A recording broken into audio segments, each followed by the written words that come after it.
Praise the Lord. கர்த்தருக்கு ஸ்தோத்திரம். கர்த்தருடைய பரிசுத்த நாமத்துக்கு சகல கனமும் மகிமை துதியும் என்றென்றைக்கு உண்டாயிருப்பதாக. வார்த்தையாகிய தேவனுக்கும் வார்த்தையாகிய இயேசுவுக்கும் வார்த்தையாகிய பரிசுத்த ஆவியானவருக்கும் சதா காலங்களில் கன மகிமை உண்டாயிருப்பதாக. தொடர்ந்தும் கர்த்தருடைய தாசர்களே, கர்த்தருடைய பிள்ளைகளே, ஊழியக்காரிகளே, நீங்கள் எல்லாரும் இந்த வெளிப்பத்தின விசேஷத்தினுடைய இந்த ஆய்வு பகுதியை நீங்கள் தொடர்ந்தும் பார்த்து கொண்டிருக்கிறீர்கள். கர்த்தருக்குள் நீங்கள் பயனடைவீர்கள். உங்களுக்கு புதிய விஷயங்களும் அற்புதமான வேத மகத்துவங்களும் உங்களுக்கு தெரியும் என்று புரிந்து கொண்டீர்கள் என்றும் விளங்கி கொண்டீர்கள் என்றும் உங்களை குறித்து நான் புரிந்து கொள்கிறேன். கர்த்தருக்கு மகிமை உண்டாகட்டும். பயனடைந்தவர்கள் நீங்கள் கடவுளை மகிமைப்படுத்தலாம். உங்களுக்கு கர்த்தர் வெளிப்படுத்தின சொல்லிக் கொடுத்த விஷயங்களிலே உங்களை தொட்ட விஷயங்களை நீங்கள் எங்களோடு பகிர்ந்து கொள்ளலாம். கர்த்தருக்கு ஸ்தோத்திரம். டிபிசி மாணவர்கள் முடிந்தால் டிபிசியிலே குழுவில் நீங்கள் பகிர்ந்து கொள்ளலாம். கர்த்தருக்கு மகிமை உண்டாகட்டும். உங்கள் நண்பர்களுக்கும் உங்களுக்கு அறிந்திருக்கிற உடன் ஊழியர்களுக்கும் கர்த்தருடைய தாசர்களுக்கும் இதை அனுப்பி வையுங்கள். எல்லோரும் பார்த்து பயனடையட்டும். கர்த்தருடைய வரைக்கும் ஆயத்தப்படுவோம். தற்சமயம் இருக்கிற சூழல்களை புரிந்து கொள்வோம். இன்றைக்கு நாம் இந்த 7 தலைப்புகளில் நம்ம தொடர்ந்து கண்டினியூவாக வரோம் இல்லையா? இன்றைக்கி பார்த்திங்கன்னா 15வது 7க்குள்ளே வந்திருக்கிறோம். அதாவது 7 ராஜாக்கள். வெளிப்படுத்தின விசேஷம் 17ஆம் அதிகாரம் 10ஆம் வசனத்தை வாசிக்கிறேன். 17:10 அவைகள் 7 ராஜாக்களாம். இவர்களில் 5 பேர் விழுந்தார்கள். ஒருவன் இருக்கிறான், மற்றவன் இன்னும் வரவில்லை. வரும்போது அவன் கொஞ்ச காலம் தரித்திருக்க வேண்டும். இந்த அற்புதமான வேத வசனங்கள் நீங்கள் மேலே பார்த்தீங்கன்னா 17:7 9 எல்லாம் பார்த்தீங்கன்னா போன முறை நம்ம பார்த்தோம் இல்லையா? கர்த்தருக்கு ஸ்தோத்திரம். என்னது? அந்த பாபிலோனின் வேசி 7 தலைகளும் 7 கொம்புகளும் என்று சொல்லி பார்த்தோம். அந்த 7 தலைகளும் 7 கொம்புகளை குறித்து அறிந்து கொண்ட நாம் அந்த 7 கொம்புகள் அதிகாரத்தையும் 7 தலைகள் சுற்றி இருக்கிற நாடுகளையும் ஆசியாவினுடைய அந்த காலத்து யோவான் சொன்ன குறிப்பிட்ட நாடுகளையும் அல்லது சாம்ராஜ்யங்களையும் குறிப்பதாக நான் கடந்த எபிசோடில் பேசினேன். இன்றைக்கு நாம் இந்த 7 ராஜாக்கள் யார்? கர்த்தருக்கு ஸ்தோத்திரம். 7 ராஜாக்கள் இதில் நாம் அழகாய் புரிஞ்சுக்கணும். ரொம்ப அழகாக இருக்குது வசனம். எப்படின்னா 5 பேர் என்னானார்களாம்? விழுந்தார்கள். இது கடந்த காலத்தை குறிக்கின்ற ஒரு செய்தி. யோவான் தன் காலத்தில் சொல்கிறாரு 5 பேர் விழுந்தார்கள். அப்போ விழுந்து போனார்கள், சரியாக விழுந்தார்கள், ரைட், விழுந்துட்டாங்க. அப்போ இது கடந்த காலம். ஒருவன் இருக்கின்றான். இது நிகழ்காலத்தில் யோவான் இருக்கின்ற காலத்தில் இருந்த ஒரு பேரரசை குறிக்கின்றார். ஒருவன் இன்னும் வரவில்லை, ரைட்டா? அப்போ எட் நாட் கம், இன்னும் வரல. இது உலக வல்லமைகளின் வரிசையை, ரைட்டா, இந்த 3 காலங்களோடு கூட உலக சர்வாதிக்கத்தின் அல்லது உலக பேரரசுகளின் வரிசையை நினைவுபடுத்துது. 3 காலங்கள் இதுக்குள்ளே பாருங்கள். முதலாவது 5 பேர் கடந்து போயிட்டாங்க. யாருங்கிறத பார்ப்போம். ஒரு ஆள் இருக்கிறாராம். அது எல்லோருக்குமான ஒரு கேள்விக்குறியாக ஐயப்பாடாக இருக்கிறது. அதையும் பார்ப்போம். ஒருவன் இன்னும் வரவில்லை. இது யார்?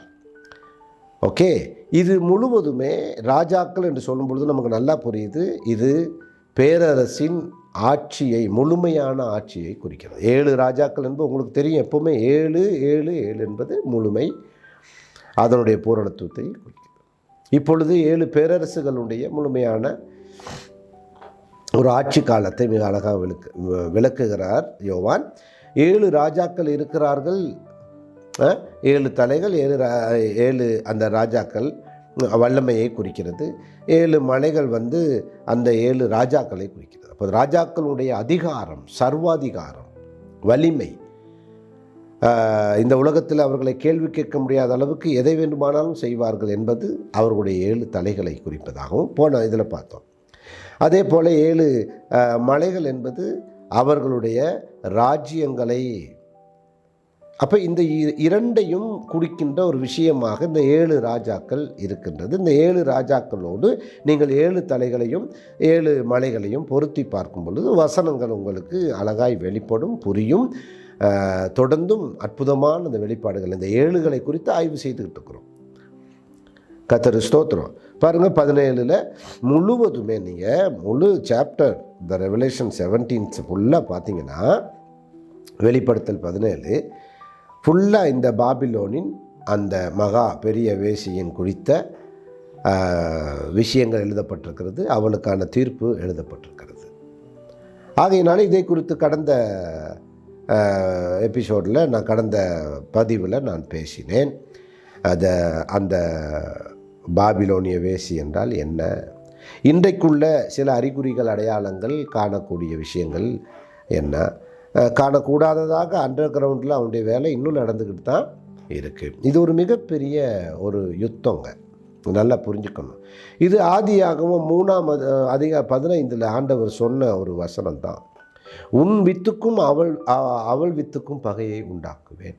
இன்றைக்கு நடந்து கொண்டிருப்பது சாத்தானுடைய நேரடியான பிசாசுடைய வித்துக்களுக்கும் கிறிஸ்துவின் வார்த்தையினாலே மீட்கப்பட்ட அவருடைய வசனத்தால் இரத்தத்தால் கழுவப்பட்டு வசனத்தால் பரிசுத்தப்பட்டு மீட்கப்பட்ட இந்த கர்த்தருக்கு ஸ்தோத்திரம் பரிசுத்த அழைக்கப்பட்ட பிரித்தெடுக்கப்பட்ட கூட்டத்துக்குமான மாபெரும் சத்தியத்தில் வாழுகிற சத்தியவனுக்குமான மாபெரும் யுத்தம். நாம் அவருடைய வார்த்தையினாலே வந்த வித்துக்களாக இருக்கிறோம், இரத்தத்தினால் வந்த வித்துக்கள் கழுவப்பட்டிருக்கிறோம். பிசாசுடைய வித்து, இது ரெண்டுக்குமே இங்கே போட்டி நடக்குது. அவர் என்ன செய்தார்? அவன் தலையை நசுக்கிட்டார், ஜெயிச்சிட்டார். இப்பொழுது அவன் குறைந்தபட்ச அவனுடைய எதிர்விடையை கடவுளுக்கு நேராக காட்ட முடியாமல் சபைக்கும் சபையின் மக்களுக்கும் ஊழியக்காரர்களுக்கும் விரோதமாக காட்டி, இப்போ இதில் என்ன உச்சக்கட்டம்னா, ஜனங்களையும் ஊழியக்காரர்களையும் சபைக்குரிய மக்களையும் தன்வயப்படுத்துவது தான் இங்கே அவனுடைய டிப்ளமேட்டிக் தந்திரம். டிப்ளமேட்டிக்னு சொல்கிறத விட ஒரு ராஜரீக தந்திரம்ன்ட்டு ராஜரீக ஒரு தந்திரம்னு சொல்கிறது ராஜ தந்திரம். அதை விட இவர் கன்னிங்கான ஒரு டிப்ளமேட்டிக். அப்படித்தான் அவனுடைய செயல்கள் இருக்கும். இப்போ இந்த பீஸ்டை பற்றி நம்ம தெரியும். 7 தலைகளை குறித்து உங்களுக்கு தெரியும். 7 மலைகள் இந்த 7 ராஜாக்களோடு நெருங்கக்கூடியது சம்பந்தப்பட்டது. ஆகையினால 5 விழுந்தது, 1 இருக்கிறது, இன்னொன்று வரப்போகிறது. நல்லா மறந்துடாதீங்க. 3 விஷயத்தை இப்போ யோவான் அழகாக பதிவிடுறார். 5 விழுந்து போயிடுச்சு. முடிந்து போன வல்லரசுகளுடைய ஒரு விஷயத்தை நினைவுபடுத்துகிறார். எவ்வளோ ஆச்சரியமாக இருக்குது பாருங்கள். கர்த்தர் பரலோகம் பேசுதுங்க. நன்றி ஆண்டவர். அப்போ என்ன நடக்குது? 5 என்ன செஞ்சு 7க்கு கணக்கு கொடுக்குறாரு. விழுந்துருச்சு, 1 இருக்குது மிச்சம். ரைட்டு, இன்னொன்று வரப்போகுது. 3 காலங்களில் செயல்படக்கூடிய இந்த உலக வல்லரசுகள் கடவுளுக்கு விரோதமாக, வார்த்தைக்கு விரோதமாக, ஜனங்களுக்கு விரோதமாக, தேவத்துவத்துக்கு விரோதமாக எப்படியெல்லாம் செயல்படுவான் எப்போதுமே எக்காலத்திலுமே என்பதை வேதம் அழகாக போதிக்கிறது. ஆகையினால இங்கே நம்ம புரிஞ்சுக்கிறோம் என்னென்னா, இந்த உபத்திரவம் என்பது எல்லா காலத்திலும் இருந்துகிட்டு இருக்கின்றது தான் இதனுடைய பொருள். எல்லா காலத்திலையுமே, கடந்த காலத்தில் இருந்தது, நிகழ்காலத்தில் இருக்கிறது, எதிர்காலத்தில் இருக்க போகிறது, வரப்போகிறது. ஆகையினாலே இது அந்தந்த வகுப்பினருக்கு, இப்போ கடந்த காலத்தில் இருந்தது கடந்த கால யூதர்களுக்கு, இப்பொழுது இருந்து கொண்டிருக்கிறது இது சபைக்கு, இனி வரப்போவது சபை எடுத்துக்கொள்ளப்பட்ட பின்பு மனம் திரும்பாமல் காத்திருந்தவர்களுக்கு ஆண்டவர் கொடுக்குற வாய்ப்பிலே மனம் திரும்பின அந்த யூதர்களுக்கு மற்றும் உலக மக்களுக்கு. கர்த்தருக்கு ஸ்தோத்திரம். இதை தயவு செய்து நாம் விளங்கி கொள்ள வேண்டும். எவ்வளவு நேர்த்தி ஆண்டவருடைய வேதம். ஆகையினால வேதாகம வரலாற்று அந்த படிநிலைகளில் நாம் பார்க்கும் பொழுது இந்த எம்பரர்ஸை நீங்கள் கவனிச்சிங்கன்னா 7 விதமான சாம்ராஜ்யங்கள் வரலாற்றை நம்ம பார்க்குறோம். இவர்கள் எப்போதுமே தேவ ஜனத்துக்கு எதிரானவர்களாக இருக்கிறார்கள் என்பது குறிப்பு. 7 நகரங்களாகிய ஆசிய மைனரில் கூடிய யோவானை சுற்றி இருக்கிற பிராந்தியங்கள் ஒருவேளை குறிக்கின்ற தற்காலிக ஒரு விளக்கமாக இருந்தாலும், இது பரந்த உலகளாவிய பார்வையிலே 5 விழுந்து போனது, 1 இருக்கிறது, இன்னொன்று வரப்போகிறது என்ற பார்வையிலே பார்க்கும் பொழுது இந்த 5 நான் அழகாக உங்களுக்கு சொல்கிறேன். இந்த 7ஐயும், முதலாவது எகிப்து உங்களுக்கு தெரியும். இஸ்ரேல் ஜனங்கள் ஆபிரகாம் மூலமாக அவர்கள் இஸ்ரவேலர்களாக அடையாளப்படுத்தப்படுகிறார்கள். சரி, வழிநடத்தப்படுகிறார்கள். கர்த்தர் ஸ்தோத்திரம். ஆபிரகாம் அப்படியே போகிறாரு, அவருடைய சந்ததிகள் அப்படியே பெருகுது. கர்த்தர் என்ன செய்கிறாரு? கானானை நோக்கி கொண்டு போகிறாரு.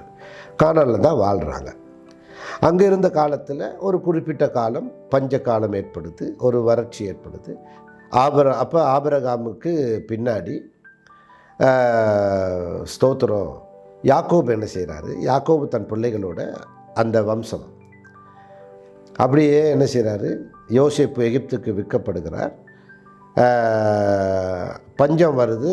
எகிப்தில் போய் நம்ம இருக்கக்கூடிய நம்முடைய இந்த வெள்ளி இல்லையா பொன் இவைகளை கொடுத்துட்டு நீங்கள் பண்டமாற்று முறை செய்துட்டு வாங்கன்னு அனுப்புகிறாரு. அப்படி போய் வந்த இடத்துல அங்கே யோசேப்பு அடையாளம் கண்டு கொள்ளுகிறார். ஆண்டவருடைய வழிநடத்துதலோ என்னவோ அவர்களுக்கு சில பாடங்களை சொல்லிக் கொடுக்கவும், சில படிப்பினைகளை கொடுக்கவும், சிலவற்றை அவர்களுக்கு உணர்த்தவும் போதிக்கவும் ஆண்டவர் சித்தப்படுகிறார். யோசேப் மூலமாக உங்களுக்கு தெரியும், அவங்க எல்லாம் எகிப்துக்கு போகிறாங்க. இப்பொழுது இருந்த ராஜா ரொம்ப இரக்கமாக நடந்து கொள்கிறார். ஏனென்றால் யோசேப் அங்கே பெரிய பிரபுவாக பெரிய ஒரு அமைச்சர் பதவியில் இருந்தபடினாலே அவர் தயவால் அவர் மூலமாக அந்த இரக்கம் கிடைக்கிறது. ராம்சேனு பட்டணத்தில் அவங்க கூடியிருக்கிறாங்க. அந்த கொஞ்ச காலம் அதுதான் அந்த 400 வருஷத்துக்கும் அந்த 430 வருஷத்துக்கும் இருக்கிற அந்த ராஜா மரிக்கும் வரைக்கும் ஒரு குறிப்பிட்ட 30 வருஷம் போல் நல்லாவே இருக்கிறாங்க. அதுக்கு அப்புறம் தான் அவர்களுக்கு அந்த அடிமைத்தனம் ராஜா இப்பொழுது மாறும் பொழுது, பார்வன் வரும் பொழுது அங்கே என்ன நடக்குது, அடிமைத்தனம் வருது. அதிலிருந்து தான் கணக்கு 400 வருது. கர்த்தர் ஸ்தோத்திரம். இதில் நிறைய பேர் குழப்பம் இருக்குது. இதை நான் இங்கே விளக்கிட்டேன். எகிப்திலே சுமார் 400 ஆண்டு காலங்கள் இஸ்ரவேலர்கள் அங்கே வாழும் பொழுது அவருடைய சந்ததிகள் பெறுகிறது. அந்த எகிப்தின் பார்வோன் அவர்களை அடிமைப்படுத்துகிறார். ஒரு பெரிய சாம்ராஜ்யமாய் அன்னைக்கு அது விளங்கி அடிமைப்படுத்தும் விதமாக அது எகிப்திலே இஸ்ரவேலர்களை அடிமைப்படுத்துகிறது. சுமார் 400 ஆண்டுகள், 4 நூற்றாண்டுகள் அங்கே அவர்கள் அடிமைகளாக இருக்கிறார்கள். எகிப்து என்பது ஒரு பேரரசு என்பதை நம்ம அறிந்திருக்கிறோம். இரண்டாவது நீங்கள் பார்த்தீங்கன்னா அசிரியா. இந்த அசிரியா பார்த்தீங்கன்னா அந்த பொதுவாக வடக்கு இஸ்ரவேலை அழிக்குது. பிறகு அவங்களாம் என்ன செய்கிறாங்க, போகிறாங்க இல்லையா, எகிப்திலேருந்து போகிறாங்க. அதுக்கு பின்பு என்ன நடக்குது, இஸ்ரேல் கானான் கிடைக்குது. அதில் வடக்கு பகுதியை இந்த அசீரியர்கள் அழிக்கிறார்கள். சரியா? இந்த காலத்தில் தான் அவர்களுக்கு ராஜாக்கள் எல்லாம் ஏற்படுறாங்க. ஆகையினாலே அசீரியர்களுடைய மிகப்பெரிய ஒரு எதிர்ப்பலை இஸ்ரவேலை அழிக்கணுன்றது, அதில் வட இஸ்ரவேலை அவர்கள் அழித்தொழிக்கிறார்கள். இது கடந்து போக உங்களுக்கு தெரியும், கானானு போகணுன்னு நியாயாதிபதிகள் வர்றாங்க. அதுக்கப்புறம் அவர்கள் ராஜா வேணும்னு கேட்குறாங்க. இதெல்லாம் வரலாற்றில் இறையியல் பார்வை. இதெல்லாம் இந்த பார்வையில் நீங்கள் பார்த்தீங்கன்னா வரலாற்று பார்வையோடு கலந்து இதில் அடுத்தது நீங்கள் எங்கே வருதுன்னா பாபிலோன் என்ன பண்ணுது, தெற்கு யூதாவை சிறை கொண்டது. பாருங்கள், வடக்கில் அசீரியர்கள் அழிக்கிறாங்க, தெற்கில் பாபிலோன் யூதாவை சிறை கொள்ளுது. இப்பொழுது முழுவதுமாக யூதர்கள் சிதறடிக்கப்படுகிறார்கள். இந்த நிலைமையில் இன்னும் மேதிய பெர்சி என்ற ஒரு சாம்ராஜ்யம் வருது. ரைட்? மேதிய பெர்சிய சாம்ராஜ்யம், எகிப்து சாம்ராஜ்யம், அசீரிய சாம்ராஜ்யம், பாபிலோனிய சாம்ராஜ்யம் பார்க்குறோம். இதில் மேதிய பெர்சிய சாம்ராஜ்யம், இந்த சாம்ராஜ்யம் யூதர்கள் இன்னும் அவர்களுடைய கட்டுப்பாட்டுக்குள்ளே இருக்கிற காலத்தில் வந்தது. அந்த காலத்தில் தான் நம்ம தானியேலை குறித்தெல்லாம் பார்க்குறோம். அது மேதிய பெர்சிய சாம்ராஜ்யம். கர்த்தர் ஸ்தோத்திரம். அந்த காலத்தில் தான் அவர்கள் என்ன செய்யப்படுகிறார்கள், விடுவிக்கப்பட்டு தேவாலயம் கட்டுவதற்கு எருசலேம் போவதற்கு அனுமதிக்கப்படுகிறார்கள். நெகேமியா காலம், எஸ்ராவுடைய காலம். அதுக்கு பின்பு நீங்கள் பார்த்தீங்கன்னா கிரேக்க சாம்ராஜ்யம் வருது. கர்த்தர் ஸ்தோத்திரம். சரியா? கிரேக்க சாம்ராஜ்யம், கிரேட் அலெக்சாண்டருடைய ஆட்சி வருது. அவர் மிகப்பெரிய நிலப்பரப்பை பிடிக்கிறாரு, எல்லாம் அடித்து நொறுக்கி ஒரு த கிரேட் அலெக்சாண்டர் நம்ம சொல்லுவோம். ஏறக்குறைய அது ஒரு கிமு 200களிலிருந்து 250களில் அவருடைய ஆட்சி வந்துடுது. இந்த கிரேக்க சாம்ராஜ்யம் அலெக்சாண்டர் மட்டும் பின்னாடி அதை தொடர்ந்தும் பல கிரேக்க மன்னர்கள் அது அப்படியே ஆட்சி, கிரேக்க பேரரசு. இந்த 5ம் என்ன ஆயிடுச்சு? இப்போ இல்லை. இந்த 5ம் யோவானாகிய பரிசுத்த அப்போஸ்தலர் இந்த வெளிப்படுத்தின விசேஷத்தின் வெளிப்பாடை சொல்லும் பொழுது இந்த 5 சாம்ராஜ்யங்களும் இல்லை. எவ்வளோ அழகாக வரலாறு, எவ்வளோ அழகாக வேதம், எவ்வளோ வியப்பாக இருக்குது. கர்த்தருக்கு ஸ்தோத்திரம். இந்த உலகத்திலேயே ராஜ்யங்களுடைய வரலாற்றையும் புவியியல் ரீதியான அரசியலையும் புவி சார்ந்த மக்கள் கூட்ட அந்த மக்கள் அமைப்புகளையும் அவர்களுடைய கலாச்சாரங்களையும் எல்லாவற்றையும் வேதம் பேசுகிறது. கர்த்தருக்கு ஸ்தோத்திரம். ஆச்சரியமான விஷயங்கள். இந்த 5 பேரரசுகள் என்ன ஆயிடுச்சு? இப்போ விழுந்துருச்சு. சரியா? ரைட். இப்போ அடுத்தது என்ன நடக்குது? 5 விழுந்துருச்சு. இப்போ ஒன்று என்ன செய்தான்? இருக்குதான். அது யார்? யோவான் அவர்கள் இருக்கும் பொழுது இருந்த ரோம பேரரசு.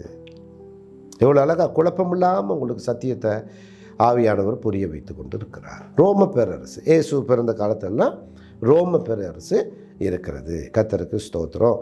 ஒன்று அதுதான் சரியா இருக்கிறது. நிகழ்காலத்தில் இருக்கிற அந்த பேரரசு, யோவான் எழுதின காலத்தில் இருந்த பேரரசு ரோமன் பேரரசு. சரி, இப்போ அந்த காலத்தையும் சொல்லிட்டாரு. இனி வரப்போகிற ஒருவன் வர காத்திருக்கிறான். எவ்வளோ அழகாக இருக்குது பார்த்தீங்களா? அப்போ எதிர்காலத்தை குறித்து பேசுகிறார். கடந்த காலம் வரலாற்றில் பார்த்தாச்சு. நிகழ்காலம் வரலாற்றில் யோவான் இந்த காலத்தில் ரோம பேரரசு. இப்பொழுது எதிர்காலம் வரும். அப்போ எதிர்காலம் வரும்னா அது சும்மா ஒரு நாடாக, ஒரு அரசாங்கமாக இருக்காது. அதுவும் ஒரு பேரரசாக இருக்கும். விளங்குதா உங்களுக்கு? அதை தான் நீங்கள் புரிஞ்சுக்கணும். அதுவும் ஒரு பேரரசு. ஆனால் இவர்களைப் போல், முன்பு இருந்தவர்களைப் போல் அல்லாமல் மிக குறுகிய காலம் மட்டுமே இந்த பேரரசு வரப்போகின்ற 7வது நிலையில் இருக்கிற பேரரசு 7 ஆண்டுகள் ஆட்சியாகிய 7 ராஜாக்கள் வரிசையிலே 7வது சர்வாதிகாரம் கொண்ட ராஜாவாக கர்த்தர் ஸ்தோத்திரம் அந்தி கிறிஸ்து லீட் எம்பரர் வருவான். அவன் தான் தன்னை புதுமுகமாக அறிமுகப்படுத்தி வரப்போகின்ற பேரரசு. அது எப்படி பேரரசாக மாறும்? இந்த உலகத்தில் இருக்கின்ற எல்லா நாடுகளும் இந்த 7வது இடத்துக்கு வரும். அப்போ என்ன வந்துருச்சு? அங்கே நம்ம பார்க்குறோம் எகிப்து, அசீரியா, பாபிலோன், மேதியா, பெர்சியா, கிரேக்க சாம்ராஜ்யம். ரைட். இது உலகம் முழுவதும், உலகம் ஃபுல்லாக உள்ளடங்கிடுச்சு பாருங்கள். இது அவ்வளவும் பாருங்கள், குளோபலைசேஷன் ஃபுல்லாக ஜியோகிராஃபிக்கலாக நீங்கள் வேறு எந்த நாட்டையும் உள்ளே கொண்டு வர முடியாது. ரைட், போயிடுச்சு. ரோம பேரரசு வரலாறு படிக்கிறவங்க எல்லாருக்குமே தெரியும். எல்லாமே பேரரசுகளை குறித்து படிக்கக்கூடிய விஷயங்கள். அதுவும் ரைட்டு முடிஞ்சிருச்சு. இப்போ இனி ஒரு சாம்ராஜ்யம் வர இருக்கு. இப்பொழுது காத்திருப்பது பெரும்பாலும் ஐரோப்பிய பேரரசு. ரைட், அதை நோக்கி நகர்ந்துக்கிட்டு இருக்கு. இப்போ நீங்கள் வரலாற்றை பாருங்கள். நல்ல செய்திகளை, இன்றைக்கு நடக்கின்ற நிகழ்காரியங்களை எல்லாரும் ஒத்து பாருங்கள் தயவு செய்து. புரியுதா? ஐரோப்பிய நாடுகளுக்குள்ளே இப்போ என்ன நடந்துட்டுருக்கு? ஐரோப்பிய அமைப்புகள் தான் உலகத்தை கட்டுப்படுத்தக்கூடிய நிலையில் இருக்கக்கூடிய யுஎன் சொல்லக்கூடிய யுனைடெட் நேஷன். அப்போ அந்த ஆர்கனைசேஷன் ஐக்கிய நாடுகள் சபை என்று பார்க்குறோம். அந்த நாடுகள் பாருங்கள், எல்லாம் ஐரோப்பிய நாடுகள் பெரும்பான்மையாக. இப்போ இதெல்லாமே சுருக்கி என்ன ஆகிறோம்? மிகப்பெரிய வல்லரசுகளில் வடித்தெடுக்கப்பட்டு அவங்களுக்குள்ளே யுத்தம், போராட்டமெல்லாம் நடந்து அவங்களை எல்லாரும் கீழே தள்ளக்கூடிய ஒரு வலிமை பெற்ற என்ன செய்வாங்க, ஒரு பேரரசாக அப்படியே உருவெடுக்கும். அதான் அந்தி கிறிஸ்து. இந்த 7 ராஜ்யமுமே 7 பேரரசுகளுமே உலக வரலாற்றிலேயே ஆண்டவர் தேர்ந்தெடுத்த அவருடைய ஜனங்களுக்கு எதிர்த்து நின்ற பேரரசுகள். இதை நீங்கள் மறந்துடக்கூடாது. எந்த பேரரசுமே சகாயம் எல்லாருமே எதிர்த்து அழித்து ஒழிக்க நினைத்த பேரரசுகள். கர்த்தருடையவர்களை யூதர்கள் காலத்திலிருந்து, ஆபிரகாமிலிருந்து தொடங்கியது, அதாவது யாக்கோபிலிருந்து தொடங்கியது, அந்த சந்ததியிலிருந்து அதுக்கு இன்னைக்கு வரைக்கும் தொடர்ந்துக்கிட்டு இருக்கு. ஆண்டவருடைய 3வது வருகை வரைக்கும் தொடங்கும். முதல் வருகை பெத்லகேமிலே இரட்சகராக, 2ஆம் வருகை மத்திய வானிலே வருவார் மணவாளனாக, சபைக்காக இரட்சித்த தனது சபை மணவாட்டிக்காக. 3வது வருகை கர்த்தர் ஸ்தோத்திரம், இந்த மேசியாவை ஏற்றுக்கொள்ளாத, மேசியா என்று ஏற்றுக்கொள்ளாத, ரட்சிப்பை நிராகரித்தவர்களுக்கு இன்னொரு கிருபை அளிக்கப்படுகிறது, இன்னொரு வாய்ப்பு அளிக்கப்படுகிறது. கர்த்தருக்கு ஸ்தோத்திரம். இந்த கிருபையை போக்கடிக்காமல் அவர்கள் எப்படியாகிலும் தடவியாகிலும் இவரை கண்டுபிடித்தால் 3ஆம் வருகையில் அந்தி கிறிஸ்துவை ஜெயித்து அவர் மணவாட்டியோடு வருகிறார். ஒலிவமலை மேலே காலை வைப்பார். ஆகையினாலே அங்கே அர்மெகிதோன் என்கின்ற ஒரு பள்ளத்தாக்கு, ஒரு இடம் இருக்கிறது. ஆகையினால அந்த மெகிதோ பள்ளத்தாக்கு அங்கே இறங்கி யுத்தம் நடக்காது. ஆண்டவரே அவன் யுத்தம் பண்ண தயாராக இருக்கும் பொழுது ஆண்டவர் இறங்கின வலிமையை புரிந்து சகரியாவில் நீங்கள் படிக்கலாம், ஆச்சரியமாக இருக்கும். அந்த மலை 2ஆக பிளக்குது. கர்த்தருக்கு ஸ்தோத்திரம். ஆகையினாலே எந்த ஒலிவ மலையிலிருந்து ஆண்டவராகிய இயேசு மரித்து அடக்கம் பண்ணப்பட்டு 3ஆம் நாள் உயிர்த்தெழுந்து 40 நாள் தம்முடைய சீசர்களுக்கு தம்முடையவர்களுக்கு பிரத்யட்சமாய் தன்னை வெளிப்படுத்தி ஒலிவ மலையிலிருந்து மேலெழுந்து போனாரோ, அப்போஸ்தலர் 1:11 சொல்லப்படுது போல் அவர் எப்படி எழுந்து போனாரோ அதே போல் உங்களுக்கு வருவார். ஆகையினாலே அவர் அங்கே பவுல் தெசலோனிக்கையில் சொல்லக்கூடிய வானங்கள் மேல் வருகிற வருகை மணவாட்டிக்காக ரகசியமாய் வருகிறார். கர்த்தர் சிலர் அதை ரகசிய வருகை என்கிறார்கள். ஆனால் லிஸ்ட்டு படி பார்த்தா முதல் வருகை பெத்லகேம், 2ஆம் வருகை மத்திய வானிலே ரகசியமாக மணவாளனாக, அதை தான் ரகசியங்கிறாங்க. 3வது இடத்துல நீங்கள் பார்த்தீங்கன்னா ஒலிவ மலையில் அந்தி கிறிஸ்துவை வென்றொழிக்கவும் ஜெயிக்கவும் நியாயம் தீர்க்கவும் மணவாட்டிக்கு 1000 ஆண்டு கால பரிசளிக்கவும் வருகிறார். ராஜாதி ராஜாவாக கர்த்தாதி கர்த்தாவாக. அதை தான் நம்ம படிக்கிறோம். இன்னும் நிறைய நம்ம இதை குறித்தெல்லாம் ஆழமாக நம்ம வெளிப்படுத்தல படிக்கத்தானே போகிறோம். இந்த 7களை நம்ம பார்க்குறோம். ஆக இந்த ரோம பேரரசு பொதுவாக பார்த்திங்கன்னா அந்த சக்கரவர்த்திகளுடைய வரிசையை கூட சிலர் அப்படி கருதுவது உண்டு. ஏன்னா இன்றைக்கி நம்ம ரோம பேரரசு திரும்ப வரும்னெல்லாம் சாத்தியக்கூறுகள் இல்லை. ஐரோப்பா தான் கண்டிப்பாக வரும். ஆகையினால நான் சொன்ன இந்த 7 வரிசைகளை நீங்கள் சிந்தித்து பாருங்கள். அதுதான் பெரும்பான்மையாக இன்றைக்கு உள்ள காலநிலையை பார்க்கும் பொழுது 5 விழுந்தது, 1 இருக்கிறது ரோம பேரரசு. அதில் எந்த விதமான கருத்து வேறுபாடு இல்லை. அதான் வரலாற்றை மாற்ற முடியாது. ஆகையினாலே வரப்போவது அந்தி கிறிஸ்து. அது கண்டிப்பாக ஐரோப்பிய நாடுகள், இதில் எந்த மாற்றமும் இல்லை. உறுதியாக கர்த்தருக்கு ஸ்தோத்திரம் நம்பலாம். இப்போ யோவான் எழுதுகிற காலத்தில் நீரோ ஒரு கொடிய ஆட்சியாளராய் எல்லாராலும் பார்க்கப்பட்டார். அதுக்கப்புறம் பார்த்திங்கன்னா டொமிஷியன் அந்த ஆட்சி அப்படியே பின்தொடர்றாரு. இதெல்லாம் நம்ம பார்க்குறோம். ஆக அந்த காலத்தில் ரோமர்களோடு பார்த்திங்கன்னா ஒரு 5 அரசர்கள் நபர்களை குறிப்பதாக சில ஜூலியஸ் வந்தார், அகஸ்டஸ் வந்தார், அப்புறம் திபேரியஸ் வந்தார், கலிகுலா வந்தார், அப்புறம் கிளாடியஸ். ரைட்டா? இந்த 5 பேருமே விழுந்து போனவர்கள் தான். 5 பேருமே பேரரசிலிருந்து நிற்க முடியாமல் தோற்று போனவர்கள். இது அப்படியே ஒரு விஷயத்தை சுருக்கிற மாதிரி இருக்குது.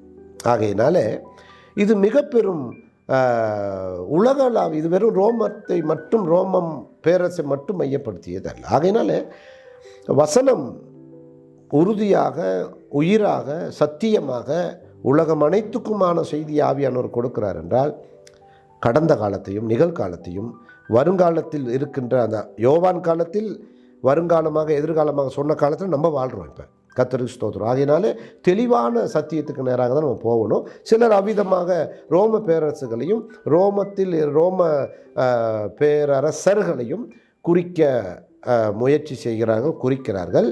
அந்த நான் முன்பு சொன்ன அந்த 5 பேரரசுகளாகிய அவற்றையும் இப்பொழுது யோவான் இருந்த காலத்தில் இருந்த ரோம பேரரசையும் இனி வரப்போகின்ற ஐக்கிய நாடுகள் பேரரசையும் மனசில் வச்சு நீங்கள் புரிஞ்சுக்குங்க.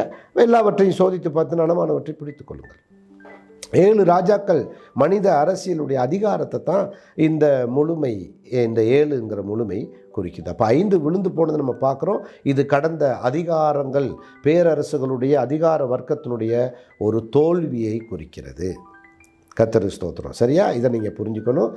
அதே போல் ஒன்று இருக்குதுன்னு பொழுது தற்போது இருக்கின்ற அவர் காலத்தில் இருந்த ரோம அரசாகிய பேரரசு, ரோம பேரரசு ஒன்று வர வேண்டும் என்பது சீக்கிரம் ஒரு குறுகிய காலத்தில் 7 ஆண்டு காலம் 3.5 ஆண்டு காலம் சுமூகமாக போகும். பிந்தின 3 ஆண்டு காலம் யூதர்களுக்கும் அவனுக்குமான நேரடி எதிர் விசையாக இருக்கும். மிக கொடுமையான ஆட்சியாக முழு உலகத்தையும் வாட்டி வதைச்செடுத்துட்டு இருப்பான். ஆகையினால குறுகிய விரைவில் அது தோல்வி அடையும். 7 வருஷத்தில் அவர் கதை முடியுது. இதுதான் அந்தி கிறிஸ்துடைய ஆட்சியை குறித்து வரப்போகின்ற இந்த ராஜாக்களை குறித்து. நீங்கள் இந்த ராஜாக்களை குறித்து வெளிப்படுத்தின விசேஷம் 13:1 பின்பு நான் 2 வசனத்தை படித்து நான் உங்களுக்கு முடிக்கிறேன். பின்பு நான் கடற்கரை மணலின் மேல் நின்றேன். 13:1 பாருங்கள். அப்பொழுது சமுத்திரத்திலிருந்து ஒரு மிருகம் எழும்பி வர கண்டேன். மிருகம் உங்களுக்கு தெரியும், அந்தி கிறிஸ்து.